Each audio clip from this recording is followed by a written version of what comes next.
So we pulled the audience, and we're working on the Squarebody first. So what we have here is a 400 small block with 4 tech heads. All I did was put on a Holly, the serpentine set, and drive it around. It did really well. It has like a odd rod knock. I could crank it right now and you probably couldn't hear it on camera. In order to kind of preserve this engine, we'll throw the TBI in this truck with a carbureted manifold, take a gander in the transmission, see if there's anything we can do to correct this stuff, and I guess we'll go from there.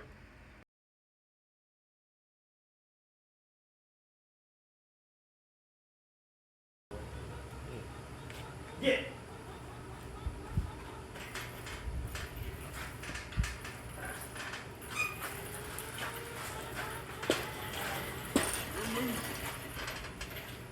All right, now, so you grab that side, I'll grab this side, and we'll just heave it in there. So, hey, the starter that came out of the truck, this big giant one. Yeah? The starter I picked up from OBS is under there. It's like exponentially smaller. Save weight. Truck go fast. And out of the 4 starters that I have for a small block Chevrolet, 0 of them have the proper spacing. Oh shit, so one thing we have done today, other than hook the chain to this, we got the converter in there.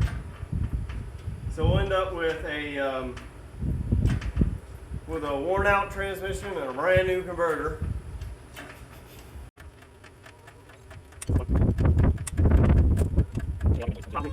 Well, luckily I'm recording on the best phone that I could afford 2 years ago.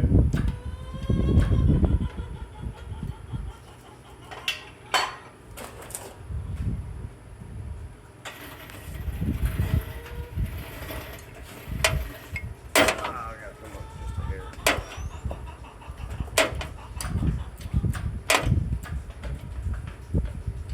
Think that'll do it? Yep.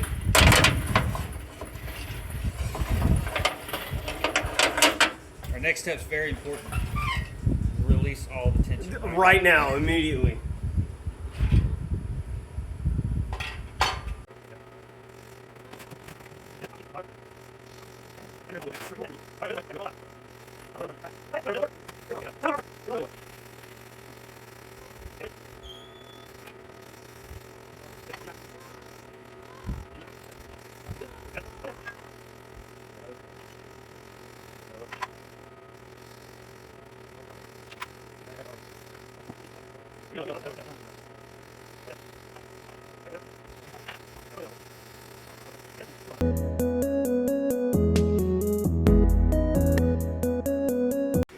So when my stepdad originally did this truck, put a 400 in it, what they ended up doing was taking the V6 mount, moving it forward, mounting the rubber to the engine, and a damn small block fits in here.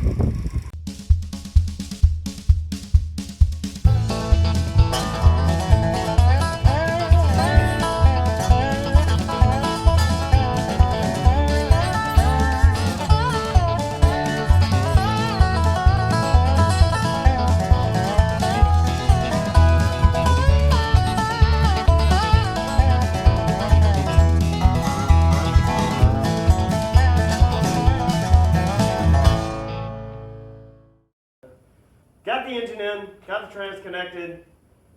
What do they say, an hour a day keeps the Matt Hample away? Yeah, something like that. Transmission was the biggest issue. I advised that we pulled the engine and trans out as one piece, and he said no. He's a fucking what? All right, I chose to want to leave the trans in. That way we didn't have to spill trans fluid everywhere.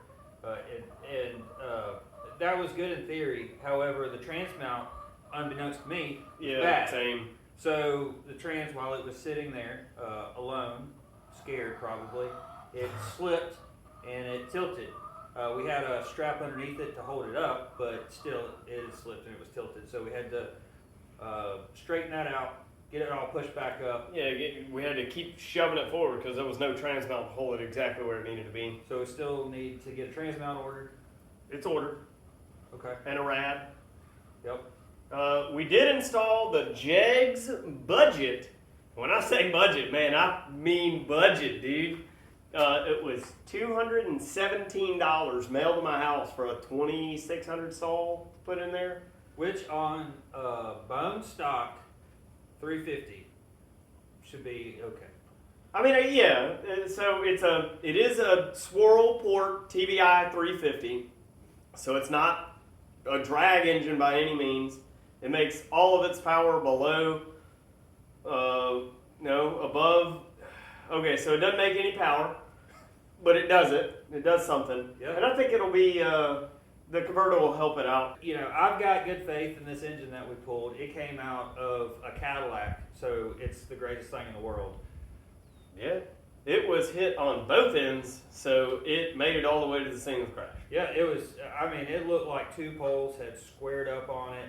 The roof buckled. The roof was even buckled. But, you know, overall, we know why it was in the yard. So, That's half the battle. Fingers crossed on this one, because I don't want to have to pull another one for this same truck. It was a terrible truck. I don't know, why did we decide? Tyler convinced me that I was wrong and this truck needed to be fixed. And I don't think it does. So he just keeps sending me like cabs and other stuff to fix this thing. I want to hear what everybody else thinks, but it's so terrible, it's good. So I believe we get it running with this 350, this little stall, just have a cruiser, slam it to the ground, put really cool wheels on it, like more money in the wheels, and not even expensive wheels, it's just a cheap truck. Riddlers. And, you know, just enjoy it. Go to cruising the coast, come hang out with some people, break down on the side of the road. I don't know. We'll find out. That's kind of what we do.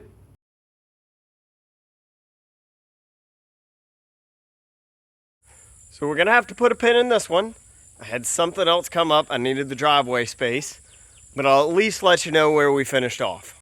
So I went to putting starters in, and 0 of the 4 that I have actually work with the flywheel that's in here.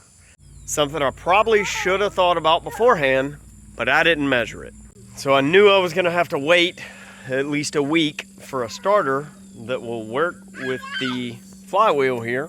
At any rate, where we left off, I've got to get the starter figured out. I stabbed it in, it fit with the oil pump drive, but I didn't even think to check where the rotor was pointing. I know, right? Like I've never installed one. But either way, that's got to be rechecked. What, bud? So we're going to recheck that. We're going to make sure all our bell housing bolts are tight. And then from there, I think I have to wire up the fuel pump. And we may be pretty close. At any rate, stay tuned. We'll have the completion of that here hopefully in the next month or so. Fortunately, it's mostly a one-man operation. He isn't very productive yet.